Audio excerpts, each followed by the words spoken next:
Today, I want to start from my presentation. I'm going to start at the creation. I'm going to go to Noah and the ark, the flood, all the way through baptism, through the holy days, and we're going to end at God's throne in 32 minutes. Actually, I have 30 minutes. Anyways, we'll start in Genesis 1. The creation, Genesis 1 through 5, was the first day. In the beginning, God created the heavens and the earth. The earth was formless and void. Darkness was over the surface of the deep, and the Spirit of God was moving over the surface of the water. God said, "Let there be light," and there was light. God saw that the light was good, and God separated the light from the darkness. God called the light day, and the darkness he called night. So the evening and the morning were the first day. Verse 6 through 8 is day 2. Then God said, "Let there be an expanse in the midst of the waters, and let it separate the waters from the waters." So God made the expanse and separated the waters which were under the expanse from the waters which were above the expanse. And it was so. God called the expanse heaven. So the evening and the morning were the second day. Then God said, "Let the water under the heavens be gathered together into one place, and let the dry land appear." And it was so. And God called the dry land earth, and the gathering together of the water he called seas. Then God saw that it was good. Then God said, "Let the earth produce vegetation, plants yielding seed, and fruit trees on the earth yielding fruit after their kind with seed in them." And it was so. The earth produced vegetation, plant yielding seed after their kind, each after their kind. And God saw that it was good. So the evening and the morning was the third day. Then God said, "Let there be lights in the expanse of the heavens to separate the day from the night, and let them be signs to indicate seasons and days and years. Let them be lights in the expanse of the heavens to give light on the earth." And it was so. And God made 2 great lights, the greater light to rule the day, and the lesser light to rule the night. He also made the stars. Then God set them in the expanse of the heavens to give light on the earth, to rule over the day and over the night, and divide the light from the darkness. Then God saw it was good. So the evening and the morning was the 4th day. And then God said, "Let the waters swarm with swarms of living creatures, and let the birds fly above the earth in the open expanse of the heavens." So God created great sea creatures and every living thing that moves, with which the water swarmed, according to their kind, and every winged bird according to its kind. And God saw it was very good. Then God blessed them, saying, "Be fruitful and multiply on the earth." So the evening and the morning was the 5th day. And again God said, "Let the earth bring forth living creatures according to their kinds, livestock and creeping things, and beasts of the earth according to their kind." And it was so. So God made the beasts of the earth according to their kind, and the livestock according to their kind, and everything that creepeth on the earth according to its kind. And God saw it was good. Then God said again, "Let us make man in our image, after our likeness, and let them have dominion over the fish of the sea, and over the birds of the air, and over the livestock, and over all the earth, and every creeping thing that creeps on the earth." He put man over. So God created man in his own image. In the image of God, he created him. Male and female, he created. God blessed them and said to them, "Be fruitful and multiply and replenish the earth and subdue it. Rule over the fish of the sea and over the birds of the air and over every living thing that moves on the earth." Then God said, "See, I have given you every plant yielding seed which is on the face of the earth, and every tree which has fruit yielding seed. It shall be good food for you. To every beast of the earth, and to every bird of the air, and to everything that creepeth on the earth, which has the breath of life in it, I have given every green plant for food." And it was so. God saw everything that he had made, and indeed it was very good.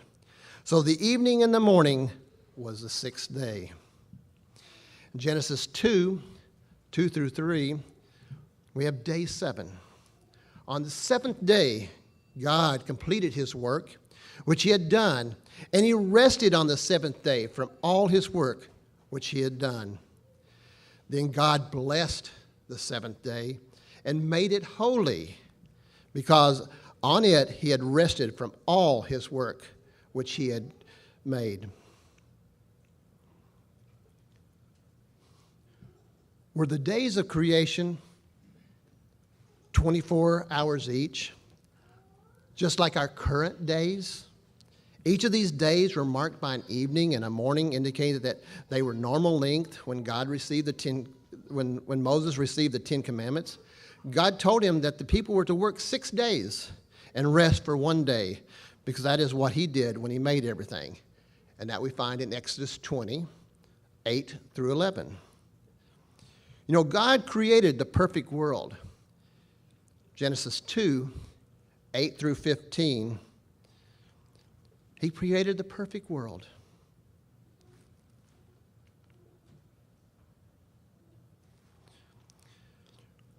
You know, we saw in Genesis 1 that all creation was very good.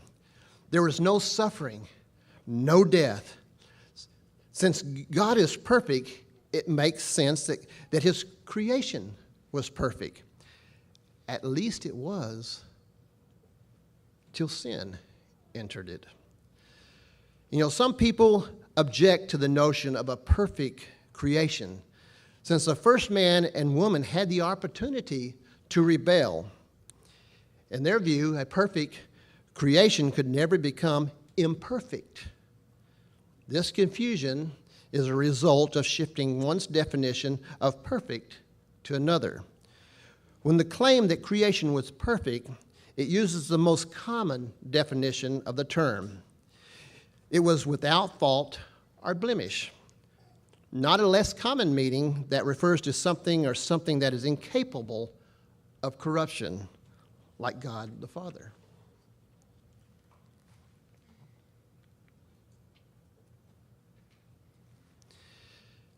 Genesis 5, 2 through 16, and Genesis 3, 1 through 7. You know, the planting of the Garden of Eden, the warning that makes the making of woman, and then the fall of man. Let's see if I went to... Okay. Trying to see if I...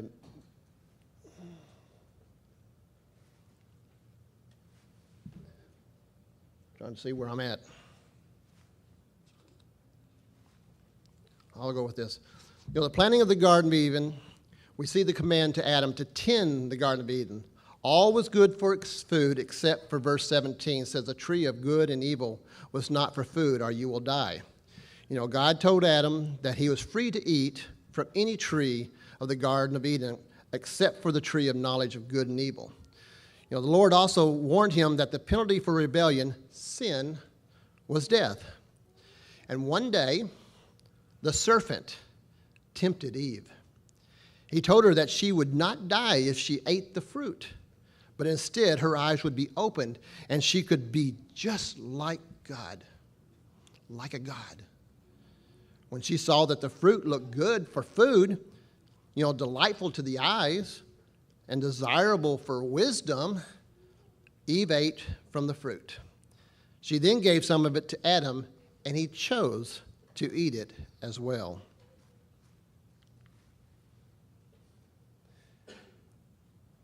And that's the rebellion that we just talked about. Now, Genesis 3:13 through 19 tells us of the curse. Adam's sins brings death. Adam's sin brought death and the curse into this world. The Lord reminded Adam that he would die. Man was created from the dust of the ground and would return to the ground upon death. God then cursed the serpent and the ground, which would now produce thorns and thistles. I want to have a talk with Adam about that, because I work in the agriculture industry, and that's one of the biggest problems. And so I want to have a talk with him about that one day. And God also stated that a descendant of the woman would one day crush the head of the serpent and be wounded in the process.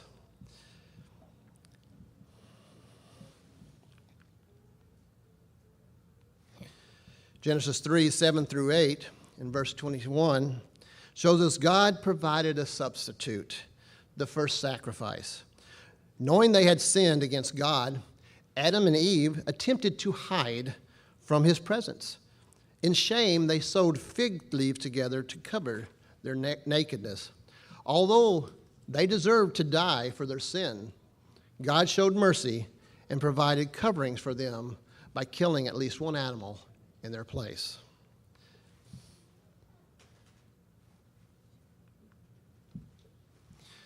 Genesis 3:22 through 24, we see God banishes Adam and Eve to prevent them from eating of the tree of life and living forever in a fallen and cursed world.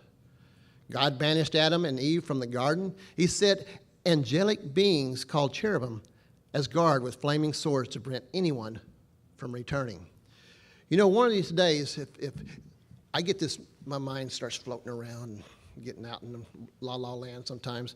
And when I start reading this, he put that angelic being.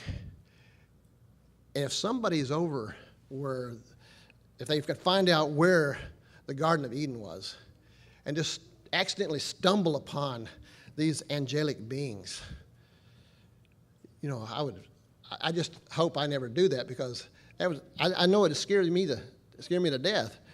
But I would like to see the Garden of Eden one of these days, but not if I have to go through those things. So your mind starts wandering, and when you start seeing how these scriptures live, and you try to, my mind starts wandering all over the place.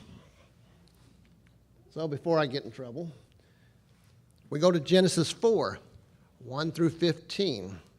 And we can see Cain murdered Abel. He became the first murderer. Adam and Eve, they had many children, among them Cain and Abel. Cain worked the ground, and Abel raised flocks, which were the animals. Abel pleased the Lord by offering the best of his flock. But God was not pleased with Cain's and his sacrifice. So Cain, burning with anger, lured Abel to a field, and he murdered his brother. And as punishment, the ground would no longer yield crops for Cain, and he was sent out from the presence of God. And in Genesis 6:1 through 8, we see the pre-flood world was exceedingly wicked and deserved to be judged, except for one man, Noah.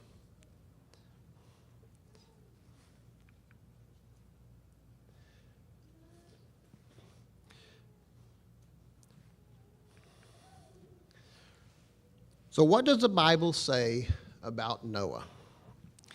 It says in Genesis 6 and verse 9, Noah walked with God.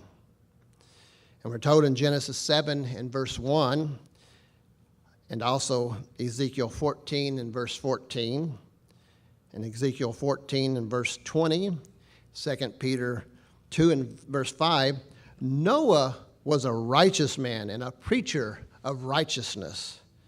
And then if we look in Genesis 6 and verse 22 and Hebrews 11 and verse 7, Noah faithfully followed God's instructions. But what was Noah's profession? The word of Lamech, Noah's father, may indicate that he worked hard at farming the land. Thus Noah may have learned how to plant crops, care for the animals at an early age. He may even have been captivated by small cargo ships on a nearby river. You know, young Noah longed for adventure in his lush world. In Genesis 5 and verse 29, tells us Lamech called his name Noah, saying, the one who will comfort us concerning our work and toil on our hands, because of the ground with which the Lord has cursed. Genesis 6, 14 through 17, we see the call from God.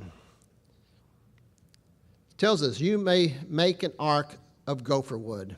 Make room in the ark and cover it with pitch inside and out. Here's how you will make it. The ark's length shall be 300 cubits, its width 50 cubits, and the heights 30 cubits.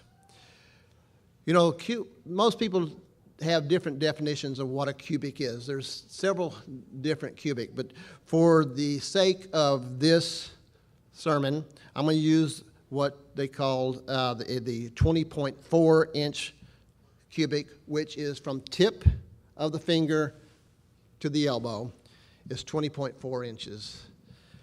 So that means that the ark was 510 feet long, 85 feet wide, and 51 feet tall.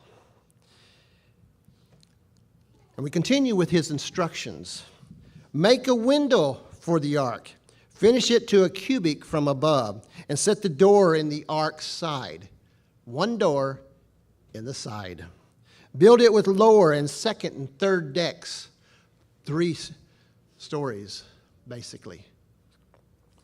Then we are told why. Behold, I will bring a flood on the earth to destroy all flesh under heaven, in which is the breath of life. Everything on the earth shall die.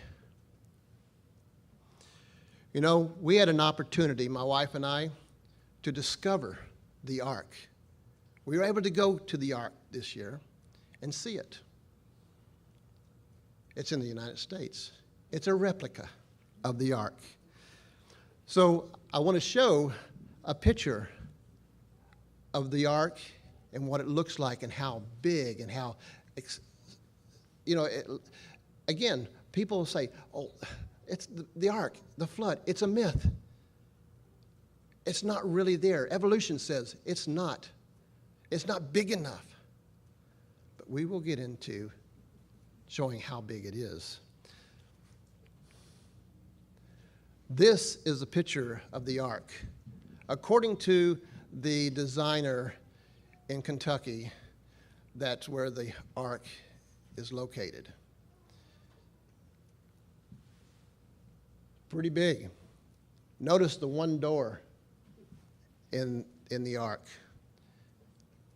We will get to that one door later on.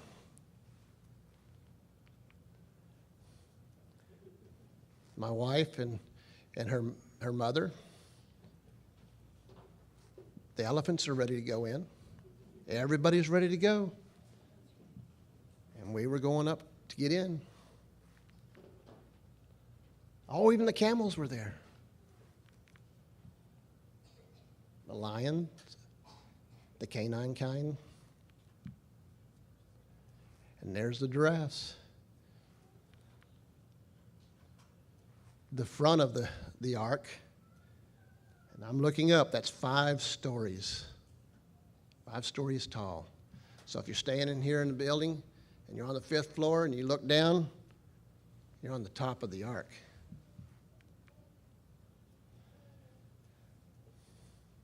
Just to show the expanse of the size of the ark.